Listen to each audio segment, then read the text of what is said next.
For members of Congress, the August recess is the season for facing down voter anger at town hall meetings. And this summer, Democratic fury over President Trump is enough to keep many Republicans effectively in hiding, but not all of them.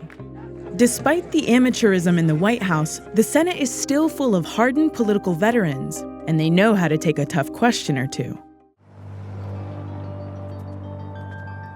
Chuck Grassley is one of the few Republican senators publicizing and holding town halls this month. Thank you all for coming. He's been in the Senate since 1981, and he doesn't scare easily, even when it comes to a town hall organized by Democrats. I imagine maybe a fourth or a half of you have been to town meetings before. You can ask me personal questions if you want to.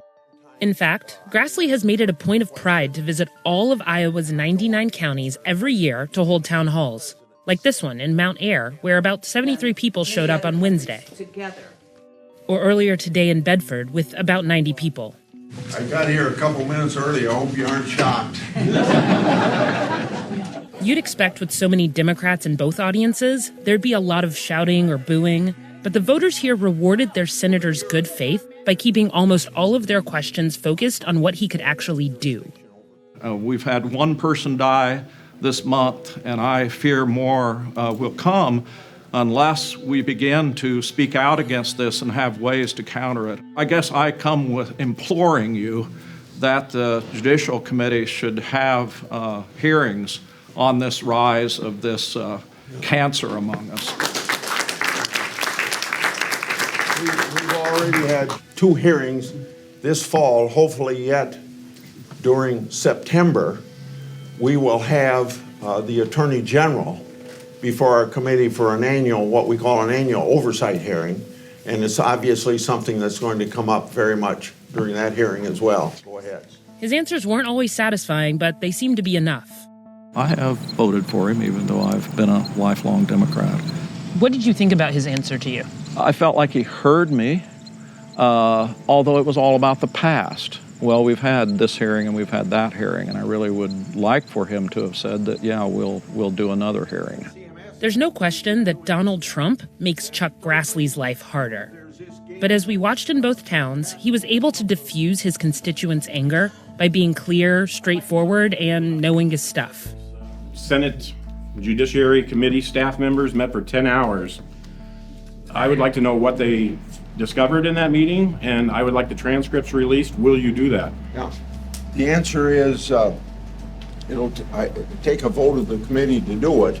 We can't release it until we give Simpson and his lawyer a copy of it. I asked you if you would vote to release the transcripts. Will you personally vote for the release of the transcripts? I don't know why I wouldn't, but I don't want to say so. I've never gone through this process before, so I'm not going to answer your question until I get a firm footing of what the precedent is. Almost every Republican run on replaced Obamacare. Yeah. You haven't done it. When's it going to happen? Those of us who are paying almost $20,000 a year for health insurance want it done. When we get one more vote. Why don't we have that one more vote? Because of... I think the senators are playing games, Senator. Well, I'm not playing games. Yes, ma'am. This is my son, Elliot. Elliot has Down syndrome. He's had a pre-existing condition since conception. Can you look at this little guy and say you were thinking about people like him when you voted to repeal the Affordable Care Act? The answer is yes, very definitely.